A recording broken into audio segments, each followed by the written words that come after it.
नमस्कार सर्वांना. तर आज मला काहीतरी हेल्दी खायचं होतं, पण ते पण झटपट झालं पाहिजे होतं. तर मग काय मार्केटमध्ये गेली आणि हे घेऊन आली. हे आहे ऑर्गॅनिक तत्त्वचं इन्स्टंट उत्तपम मिक्स. ऑफकोर्स 3 स्टेपमध्ये तयार होतं. चला चालू करूया तयारी झटपट. तर ह्याच्यामध्ये टाकलं आहे मी पटापट हे एका बाउलमध्ये याला, आणि जे टाकणार आहे थोडं थोडं करून पाणी. तर हे जे मिक्स आहे याच्यामध्ये आहे जे तांदळाचं पीठ, उडदाचे डाळीचं पीठ आणि गव्हाचं पीठ. तर आहे ना ऑर्गॅनिक तत्त्व.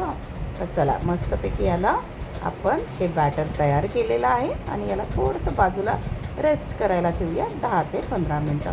आणि मग तवा गरम करून आपला पहिलावाला उत्तपम पसरून घेऊया आणि याच्यावर थोड्याशा वेजीस टाकूया. ते आहे गाजर टाकलं आहे मी, थोडंसं बीट आणि हो तिखटपणासाठी थोडीशी मिरची.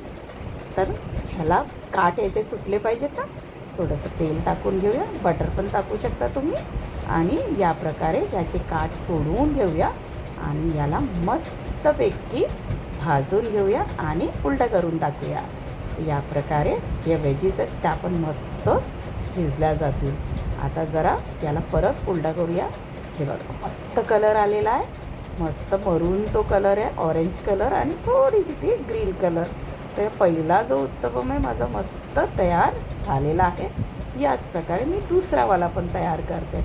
ऑफकोर्स पसरवला, थोड्याशा वेजीस टाकल्या, म्हणजे तेच आपले गाजर पीठ आणि थोडीशी हिरवी मिरची, आणि मस्त याला भाजून घेऊया.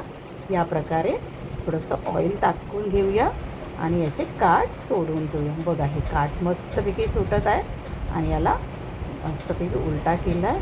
खूप सुंदर झालेले आहेत हे. हे बघा हे तयार झाला माझा दुसरावाला.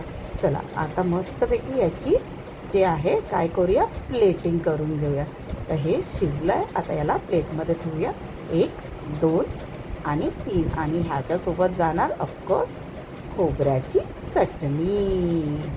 या प्रकारे हे माझे उत्तपम तयार झालेत, मस्त हेल्दी ऑर्गॅनिक तत्त्वाने. तर इन्स्टंटली तुम्हाला काय हवं असेल तर हे बनवून खाऊ शकता. धन्यवाद.